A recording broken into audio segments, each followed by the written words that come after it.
हैं कि जी आपके पास निजाम क्या है, वसाइल क्या है, क्या आप इस मुल्क में इस गंदगी को कैसे साफ करेंगे। मैंने कहा इधर आओ, तुम्हें धोबी घाट का मंजर दिखाता हूं। 48 घंटे पहले यहां घुटनों से ऊपर पानी था और लोग कहते थे कि यह जलसा नहीं हो सकेगा।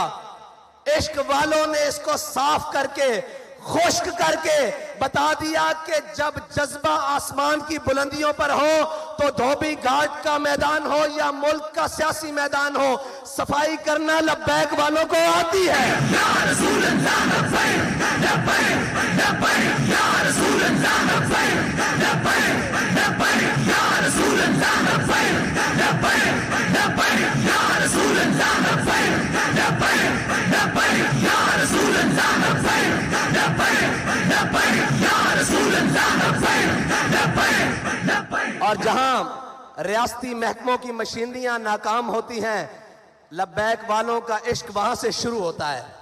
वो कह रहे हैं जी ऐसे तो मुमकिन नहीं है, ये तो ना हो पाएगा। मैंने कहा तुम्हें इश्क वाले करके दिखाएंगे, इसलिए कि अकल को तनकीद से फुर्सत नहीं। अकल वाले जो हैं वो सुबह शाम यही लगे हुए हैं जी, इनको मौलवियों को क्या पता हो, इनको जनाब क्या पता हो कि ये कैसे होता है। मैं ये पूछता हूं, दाएं बाएं भी लोग देख रहे होंगे और जनाब मीडिया की आंखें भी कहीं चोरी छुपे तो हमें देख ही रही होंगी। उनसे पूछता हूं कि धोबी घाट में कभी ऐसा मंजर भी देखा है? अगर नहीं देखा तो इससे अच्छे मंजर तुम्हें हम हुकूमत में दिखाएंगे, तुम्हें हम मईशत में दिखाएंगे, सिर्फ बातों से नहीं। क्योंकि ना मेरे यहां आने पर मुल्क, कौम और किसी भी चीज का खर्चा हुआ है, ना हमारे कायदीन के यहां तक पहुंचने में मुल्क, कौम की कोई चीज सर्फ हुई है।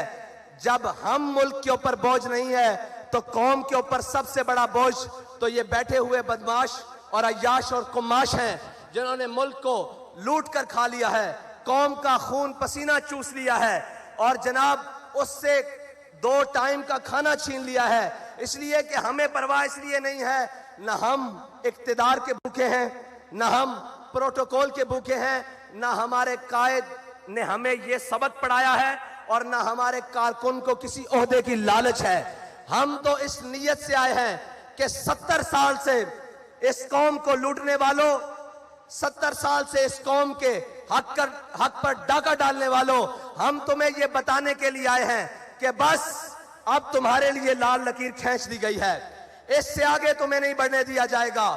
तुमने और मेरे अल्लाह की कुदरतें देखें।